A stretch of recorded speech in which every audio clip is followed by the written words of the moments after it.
Hi there! My name is Matthew Smart, and I'm currently in the middle of searching for a good vacuum cleaner online. My home hasn't been looking the best as of late, and I've been meaning to put some dust bunnies out of their misery. If only there was a contextually convenient ad that would direct me to a good website. It's just like movie magic. The Kirby Avalier 2, known for its powerful cleaning performance, industry-leading airflow, and handcrafted aluminum construction. Who said dreams can't come clean? Let me just go ahead and check their prices and... I guess this one will have to do. Let me take you back to the early 2000s. I was playing Super Smash Bros. Melee at a time when the only Nintendo franchises I knew about were Mario and Pokemon. Everything else was an apparition to me. But whenever I wasn't bashing Pikachu's face in with Yoshi's infinite egg supply, there was one character that always stood out to me. And that was Kirby. I never heard of him before this game, but his adorable design and voice alongside his versatile moveset really struck a chord with me at such a young age. Usually I'd keep to my good old comfort zone of familiarity, but Kirby did stay in my rotation quite a bit to the point where I'd eventually say, I think I like marshmallows now. Later on, I'd pick up Kirby Air Ride, lock myself in solitary confinement, aka city trial, and the rest is history. Kirby is just a very special series to me. It may not have the most innovative gameplay compared to other 2D platformers of its kind, but more than makes up for that with rich, imaginative environments, fascinating lore, and, squishy, colorful characters, to put it lightly. It's also just super easy to love Kirby as a character on his own. His appearance and personality give off such a pure sense of childlike wonder and joy, but that doesn't stop him from being a fully capable powerhouse. And that balance of strength and cuteness is such a huge contrast, yet somehow blends together so well. This is my favorite video game protagonist, and as such, I want as many people as possible to enjoy his games. So it's kind of unfortunate that the Switch's first Kirby title and the game that introduced tons of new folks to the series was about as valuable as an end loaf of bread. Kirby Star Allies isn't a bad game. I'd struggle to say that about any mainline Kirby game, but it was such a by-the-numbers title with very mindless gameplay that it barely stuck out of my mind after I beat it. Couple that with the fact that this was the fourth game to use the same formula that Kirby's Return to Dreamland introduced over 6 years prior, and it was safe to say that if the Kirby series was going to continue, it needed to break away from its conventions and properly evolve. And I think HAL Laboratory knew this too, as they always touted Star Allies as a celebration of everything the franchise was until that point, and that they'd be moving on to the quote-unquote next phase for Kirby, which definitely boosted my hopes for the future. Fast forward a bit and we'd eventually receive Kirby Fighters 2, a solid spin-off title that took the side game from Kirby Triple Deluxe and turned it into the Melee Killer. However, data miners were able to dig into the game's code and found evidence that a full-on 3D Kirby game was coming, which was extremely promising. As the prophecy foretold, 1 year later we would get a Nintendo Direct on September 23rd, 2021, and it happened.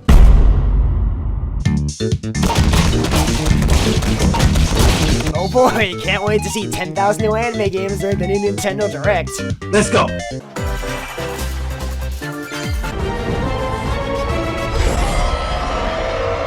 Welcome to Voice of Cards. I'm getting exactly what I expected. Race as familiar Final Fantasy characters like Chocobo and Gilgamesh. I sure do hope they don't put overpriced microtransactions in a full-priced game. You see, this is why you always lower your expectations before going to something like this, because then you can never be truly disappointed.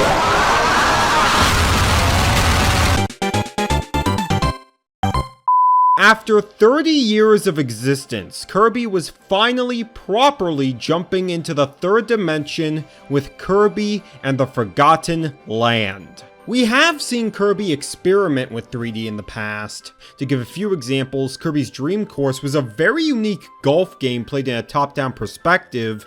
Kirby 64, The Crystal Shards, played around with 3D landscapes, but was still a 2D game at heart. Kirby Air Ride was just a full-on 3D racing game. And Kirby's Blow-Up Blast was an arcade-style top-down reimagining of the first Kirby game, Kirby's Dream Land. But this was the very first time Kirby would be going on a full mainline adventure in a 3D environment. And that alone was enough to get people excited. It took them 30 years to make a proper 3D Kirby game. Was the studio run molasses? Jokes aside, I'm not gonna act like HAL was lazy, because they've actually had a tough time trying to make Kirby work in 3D over the years. Taking a simple structure that worked for decades and then suddenly adding a Z-axis to it, I imagine wouldn't be an easy feat. But they wanted to go big for Kirby's 30th anniversary, and I respect HAL a lot for taking their time and striking only when the iron was hot. And we didn't have to wait too long to play it, as the game would be dropping worldwide on March 25th, 2022. So what did I think? This is one of my favorite games of all time. Kirby and the Forgotten Land is a game made out of unbridled love and passion. It's a game that breaks free from the mold Kirby's been stuck in for so long without forgetting what makes the series so special. And for being his first 3D outing, they knocked it out of the park in terms of gameplay, world building, and everything really. This game revitalized my love for the franchise, but I'm getting way too ahead of myself, so let's get into the game proper and find out why this is the case. Our story starts with Kirby flying across Dreamland in an absolutely gorgeous FMV cutscene. Seriously, I want to see a full-on Kirby movie in this art style. It's that good. Oh man, I haven't even started controlling things and I'm already gushing. And I'm not sorry about that. Anyways, a vortex suddenly emerges from the sky and sucks up everyone in its sight as they get sent to a mysterious new world.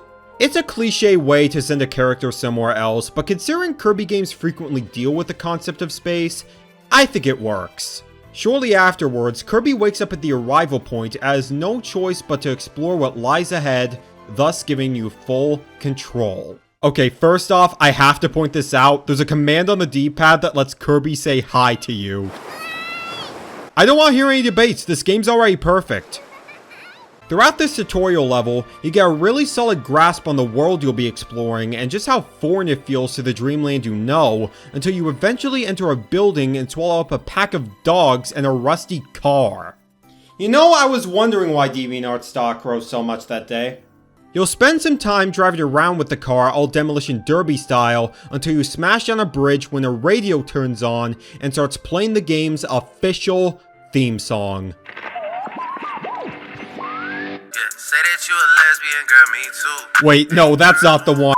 Welcome to the new world. Not only is a vocal track completely new territory for a mainline adventure, but it's paired up with a montage of Kirby exploring what this new world has to offer, thus heightening your curiosity. And you get to look at ducks during that time! 10 out of 10! HAL Labs really wasn't kidding when they said this was a new phase for Kirby, and I am all for it. After the drive, Kirby arrives at a demolished village where he sees the dog baddies from earlier capture a bunch of Waddle Dees and a new chinchilla-like creature named Elfilin. But it doesn't take long for Kirby to commit genocide on the ferocious mutts and moonwalk with the freed rodent. After hearing out the plea of his new companion, Kirby sets out on an adventure to rescue all the Waddle Dees from the mysterious beasts that inhabit this land. And thus, the game properly begins. Now, as I mentioned before, Kirby and the Forgotten Land is the franchise's first mainline 3D platformer, albeit a fairly linear one, which isn't a bad thing.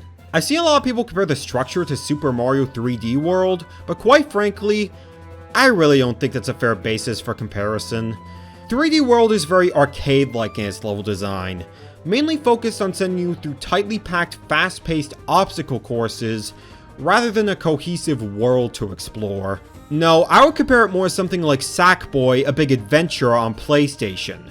That game is much more slow-paced and easygoing, but that's okay because it focuses much more on world building and the levels are designed around said world. The places you visit are filled with interesting sights to see, tons of secret areas that are worth searching for, and characters that ooze personality and charm.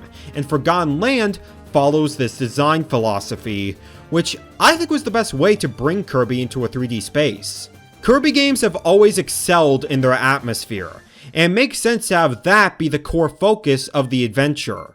3D games also lend themselves to being more immersive than 2D games anyway, so in this context, I'd much rather be exploring a living, breathing environment rather than a simplistic prop set like in 3D World.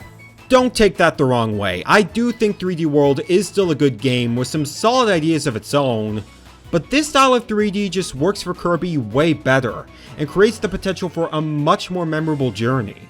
And thankfully, the world you explore here is worth going on said journey.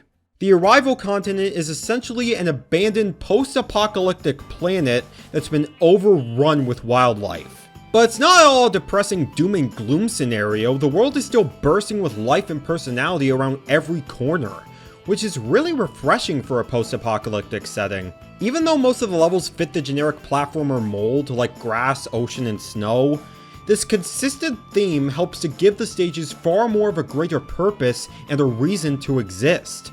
You'll explore a rusted up mall, a factory that constantly pumps out water, a frozen underground subway station. It's little things like that that make these typical locales feel fresh and exciting. That being said, my personal favorite world is easily the third one, when Daria Remains. It takes place at an amusement park with tons of stuff to do like ride a roller coaster, drive through a racetrack, gawk at a giant light parade, and explore a haunted house. Nope, I'm out! I really wish that all the worlds in the game had this much of an identity to them, but as I mentioned, the way this planet functions helps said worlds stay interesting in their own right. And not only are these places fascinating to explore, but they're rewarding to explore too. Like I said, your goal is to free as many Waddle Dees as possible, and there's 3 methods of doing so.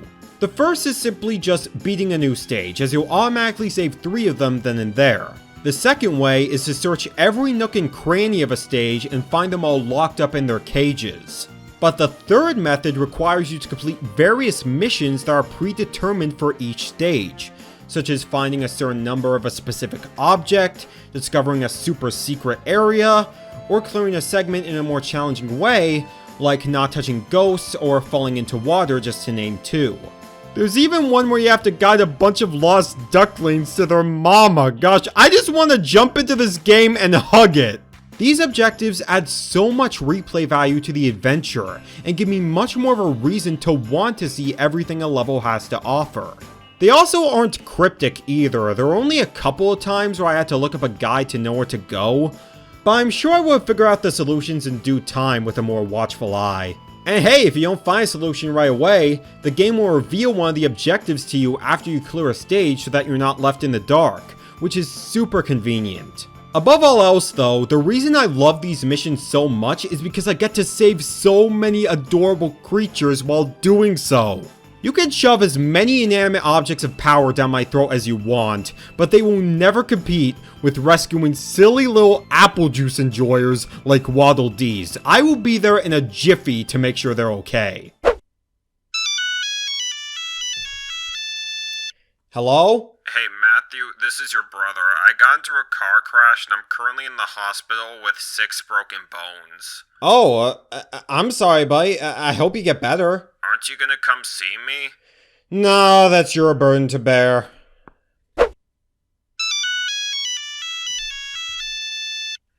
Hello? Hey Matthew, the Waddle Dees in your local area are in danger! Get the squad ready! It's waddling time! And you aren't just rescuing the Waddle Dees purely for the sake of rescuing them. If all they did was break down the door to the world's boss, that'd be one thing. That's the modern platformer quota. But on top of that, you want to save them so they can rebuild the demolished village you saw at the beginning of the story. But I'll talk more about that a little later. Moving on to Kirby's abilities, new to the series is Mouthful Mode. You see, after Kirby went through that vortex at the beginning of the game, his body contorted into all kinds of shapes, and this somehow gave him the power to suck up objects larger than him and wrap his body around them. It's very similar to the capture mechanic from Super Mario Odyssey where you possess other creatures, but here it feels more natural given the fact that Kirby's main gimmick is that he swallows things. I brought up the car mouth at the beginning and it's easily the best one of the bunch. Just being able to drive and crash into anything you want at high speeds is such an exhilarating feeling. And there's a couple of stages that have dedicated sections where you race with the car to get the best time. And they said Nigel Mansell was the best Formula 1 racer. Vending Mouth is another highlight as it gives you a soda shot and lets you defeat enemies with literal soda cans. If you ever wanted to kill a rabbit with the power of Monster Energy, this is the game for you.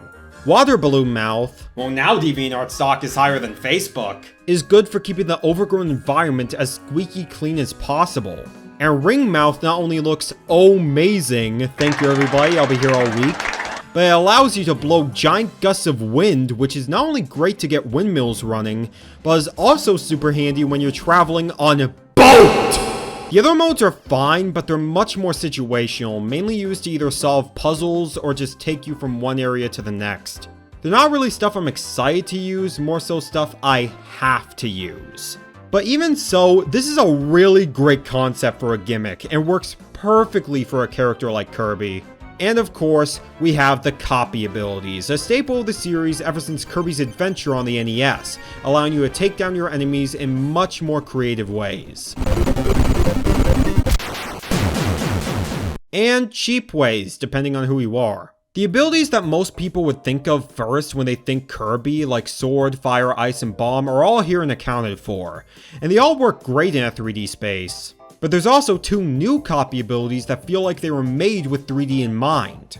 First, there's Drill, which allows Kirby to dig into the ground and attack enemies from below, and can be used to cause an earthquake when you form a circle. It's okay.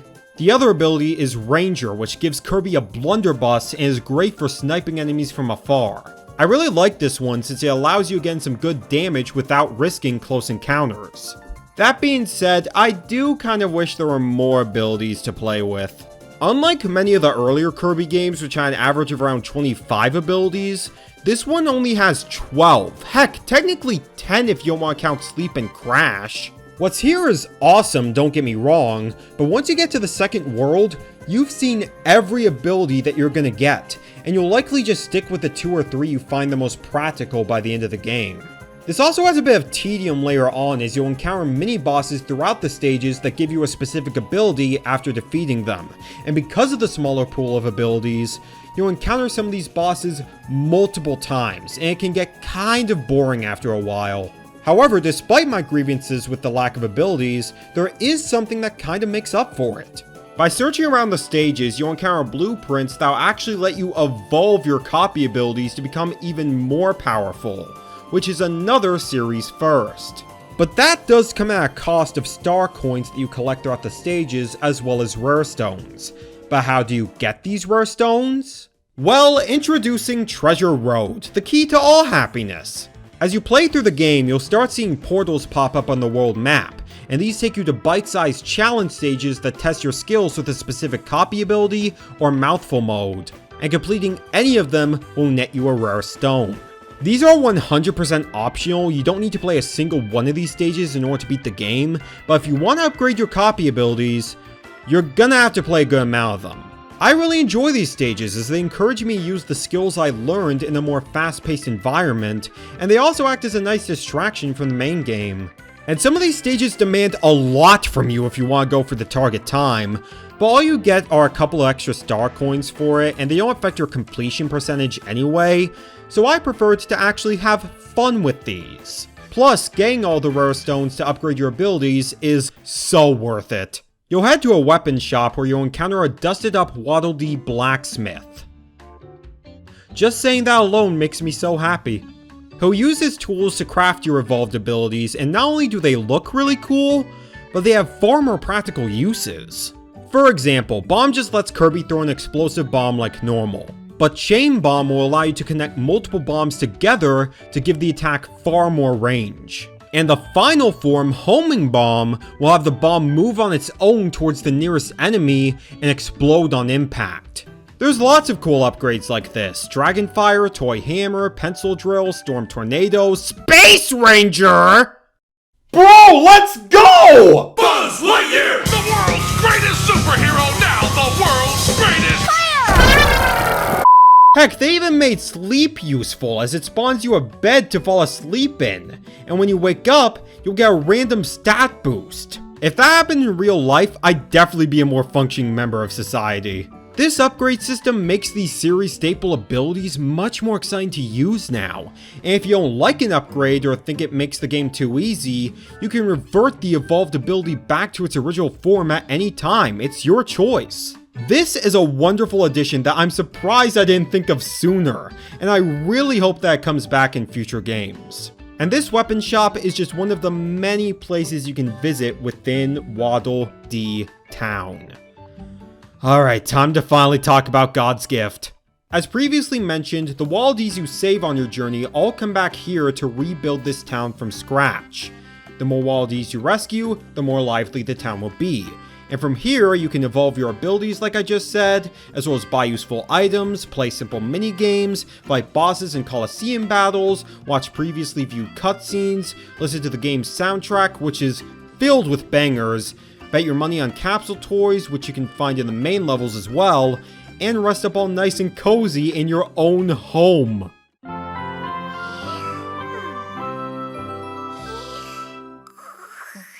He is so precious! I know this is just a hub world, it is more so a glorified main menu at the end of the day, but this is genuinely one of my favorite additions to the game. I love rescuing all the Waddle Dees, as you already know, but seeing them build up a small community that you could just run around in and play with adds so much to the world I'm exploring, and gives me even more of a reason to care about finding every single Waddle Dee out there. And with 300 of them to find, it kept me pretty busy for a while. I wanted to see this place be the best it could possibly be, to the point where it incentivized me to go and 100% the game. And for the record, I'm not a completionist. I'm not one who likes to bang my head on a wall of tedium just to fill off a checklist that I know won't thank me for my efforts. That journey never once became tedious. I won't talk about the endgame and postgame since I don't want to spoil things for those who haven't played this, and I don't really have anything to say about them other than it's good end of game content. Plus, this video is already more than long enough as it is. But throughout every trial and tribulation I conquered, the one thing that remained consistent throughout all of it was that I was having pure fun. The game was really easy, sure, one of the easier games in the series in fact. Honestly, all of my deaths outside the final boss were done on purpose because I missed a timed collectible. But here's the thing, the game never felt mindlessly easy. I still felt engaged no matter what I was doing, which I think simply comes down to the brilliant level design. Everything I needed to do to fully complete the game was laid out to me clear as day without ever feeling the need to hold my hand. And it helped that I always felt rewarded for my efforts, even if it was just another figurine for Kirby to stare at, which might as well be an award in and of itself. Come to think of it, that's probably why I love Kirby's Epic Yarn so much, since most of what I said can apply to that game too. Maybe I'll cover it someday and give it this loving treatment. This grass feels funny, Kirby thought. It feels like pants. Okay, not that loving. I suppose the last thing I'll touch on before wrapping things up is the co-op mode. At any moment, a second player can join on the adventure as Bandana Waddle Dee, also known as my son! I got my brother to try out with me, and it's okay, but not ideal. You're very limited with what you can do as Bandana Dee, since all you have is a sphere for a weapon, and I think it would have been much more beneficial to have player 2 just be a yellow Kirby, so they could be on an equal playing field as player 1. Also, the camera focuses on Kirby at all times. If he moves too far away from Bandana Dee, well, it sucks to be him. It's obvious that this game was made with single player in mind, and they mainly add this just to advertise that this game does, in fact, have a multiplayer mode. But if you ever play this with a young child or someone who's less experienced with video games, this is an okay way to let them jump in on the fun. And besides, I'd rather the game focus on providing a fun single player campaign than for it to be watered down from multiplayer like with Star Allies. Alright, you know what? I think the Endloaf comment was too much of a compliment. And that was Kirby in the Forgotten Land, and you might be shocked to hear this, but I really liked it. This game delivers on everything I could want out of a 3D Kirby game and then some. And it reminded me why I loved this franchise so much in the first place. Kirby Star Allies practically soured my view of the series with a game that I quickly forgot about after finishing, while Forgotten Land is a game that I know I'm going to be revisiting for many years to come. I could nitpick the game more if I wanted to. For example, I would have loved for them to add a retry button on the boss encounters so I don't have to constantly exit the level and re-enter it just to have another shot at no damage mission. And I wish the game ran at 60 frames per second instead of 30, even if it meant having the option to decrease the resolution to do so. But I think at that point, I'd be complaining for the sake of complaining. And I really didn't want to undermine how great this game really is. It's wonderful to finally see Kirby enter the third dimension, and to do it as well as he did. And any and all issues I do have are such minor gripes that can easily be fixed in a sequel. But most importantly, this game made me feel pure joy in a way that gaming hasn't done for me in a really long time. Especially with how corporate things seem to be in the industry nowadays. This feels like the anti-modern video game. And even the anti-modern Nintendo game in a lot of ways. There was no big announcement to release hype cycle, no DLC, no microtransactions, no heavy emphasis on online, no holding back content for the sake of free updates. There wasn't even a day one patch, and as of this video, the game hasn't been patched to this day. The version you buy at the store is the version you get to play, officially preserved forever. And considering how much data needs to be downloaded for most games to even function nowadays, that is a genuinely beautiful thing, and shows how much the developers cared about their project. So much of Nintendo's output on the Switch has left me feeling cynical and jaded towards the future. But Kirby and the Forgotten Land is one of those rare games that took me back to when I was just a small boy. A boy who loved games with the utmost enthusiasm and passion, with nothing but positive energy flowing through his veins. This game defines childlike happiness and wonder to me. And I hope that everybody can find that modern game that makes them feel that way.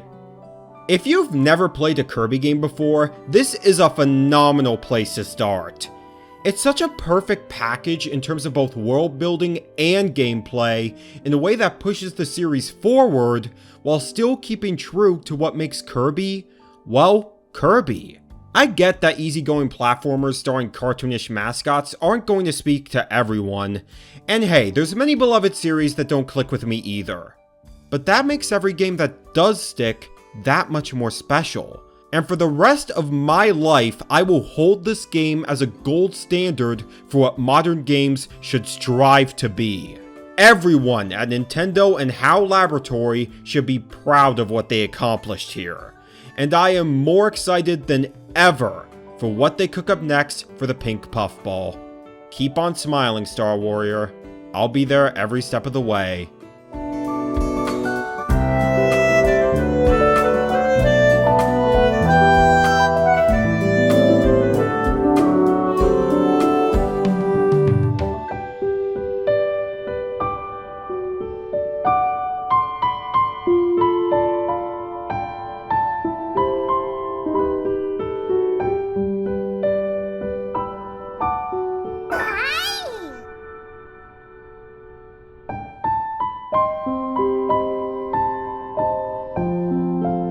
Actually, I take back that compliment towards Nintendo in particular, because naturally, they're Nintendo, and they simply had to shoehorn in some motion controls just because. Okay, so there's this minigame in Waddle Dee Town called Tilt and Roll Kirby. Essentially, this boulder hat wearing Waddle Dee tasks you to roll a ball through a maze and get it to a star-shaped hole. That alone is simple enough. You all know I like my marble rolling games. But for reasons I will never understand, they make you tilt the whole board around with motion controls. And it's not that I even hate motion controls either. There's a number of games out there that I think use them really well. But they feel so forced and oversensitive here. I swear I tilt the controller a millimeter and oops, down to the abyss. And after you finish all 3 boards and think you're finished with this nightmare, this scumbag introduces an extra hard mode that places Gordos everywhere. So now I have to go through the pain and suffering all over again and waste all of my money by doing so while this circus music keeps playing on loop. It just makes me want to strangle this man with every fiber of my being! Oh, he gave me 3 rare stones for beating it. That's worth a whole evolved ability. Why, thank you, sir. I appreciate it. Screw you anyway. He should have just brought checkers.